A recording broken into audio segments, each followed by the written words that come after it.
zinane cemaati hala gelin bolsun, hala qyz bolsun, hala adamsa ijade berýän bolsun, ya ijade bermeýän bolsun.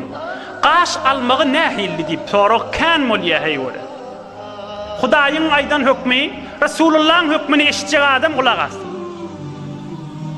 Rasulullah jan aýdypdyr: "La'anallahu ta'ala an-namisata wal mutanammisah."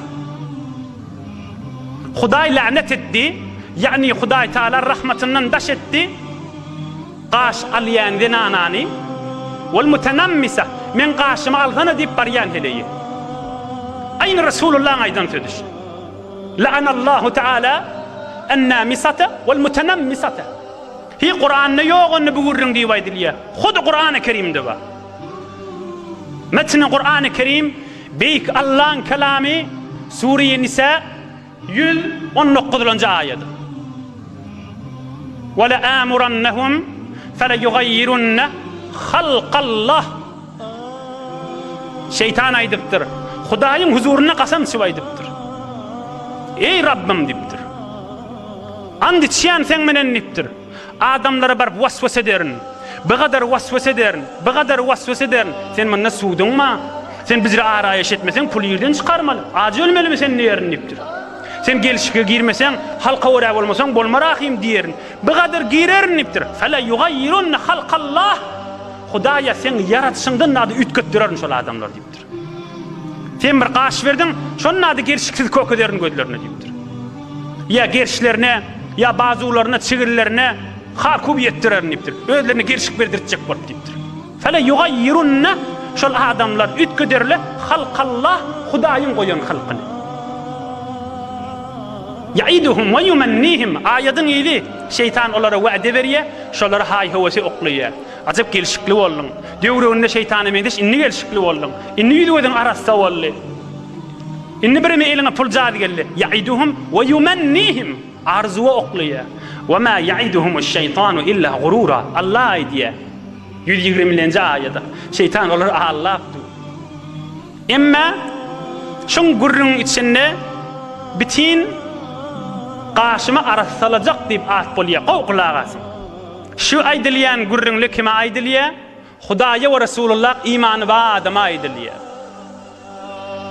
Hudaýa Rasulullah imany ýok adamyň gurruny öz başyna ahym.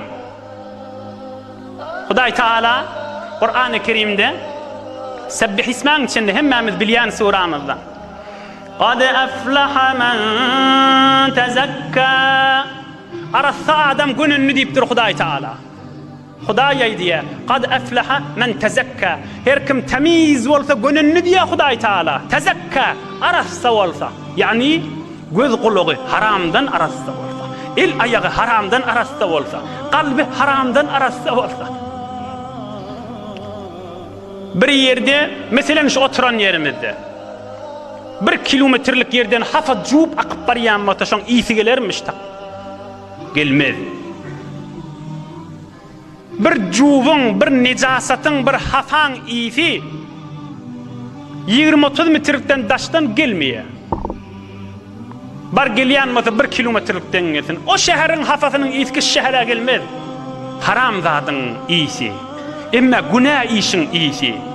Emma Hudaý Taalaň lanet eden bir işi. Qaşyn almak iyisi.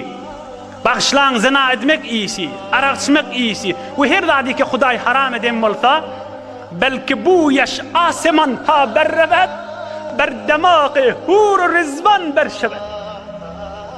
Emma bir adam bir haram iş etse wara, şoň hafalygynyň iyisi, şoň haramlygynyň porsusy, şoň haramlygynyň anqysy bar behiştiň içindäki hur gyzlygyň burnuna barýar diýär.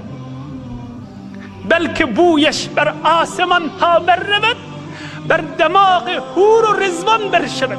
Cennetin gafsyndaky duran ferişteleri de barýar diýär şoň iyisi. Ey bir musulman haram iş etýän bolmaly, anqyýady iyisi gelýär diýip aýtjaklar diýär. Ber temizledi, arassaladı, näme ödümüz ağlamaly. Yani näme? Musulman adam ödün haramdan arassalar, haram anqymadan arassalar, 7 gat asmanyň içinde porsymadan ödün arassalar, behiştiň içindäki hur gyzlara anqyp barýan isen ödün arassalar musulman adam. Belki bu yaş aseman ha berrevet, بر دماغ حور و رضوان بر شود. این نجاست بو یشاید 20 گام به نجاست فقط بر 20 قدم چلی گلیه. به نجاست 30 قدم چلی گلیه. اما حرام نجاست اما حرامی şetmek. Meselen qaşın arasaladı. Şoň haramynyň iyisi 7 gat asman doldurýardy. Ahir kurrun daýdyn goý kamil bolsun gurrun. Halk ediýär. Näme etmeli? Uly millet alwaty. Ey musulman, ey mu'min. Yani Hudaý Taala Qur'an-ı Kerimde aýdyp tuqa, Rasulullah aýdyp tuqa, haramdygynyň nejasatyny düşünüp tuqa. Yine de özüňde ýeke Hudaýa jogap bolmaly. Hudaýyň yaradan formasyny ütgetmeli. Yine de halka wara diýmeli. Qala sallallahu aleyhi ve sellem. Onda maňa näme diýjek? La taqumu as-sa'a hatta la yuqalu fil ard Allah Allah. Rasulullah aýdypdyr. Kıyamatdan önçek bir zaman boljak. Yerin ýüzünde bir nefer tapyljak däl. Bir jegedek Allah diýsin. La taqumu as-sa'a hatta la yuqala fil ard Allah Allah. Kıyamet bolmaz ta inki yerin ýüzünde bir nefer tapylmaz Allah diýsin. Aya şu ýagdaý gelse halka aýtmaýar diýip Allah diýjek dälmi? Aya halka aýtmaýar diýip bismillah diýjek dälmi?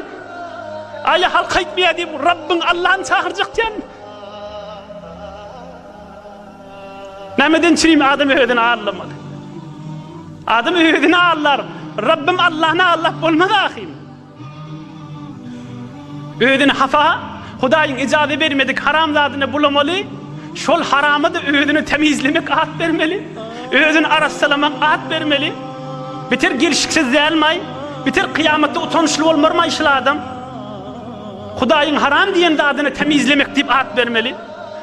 Hudaýyň nijit şizat diýen zadyna ýok arasahym bir zat diýip at bermeli. Adamlar wara boljak, halka wara boljak.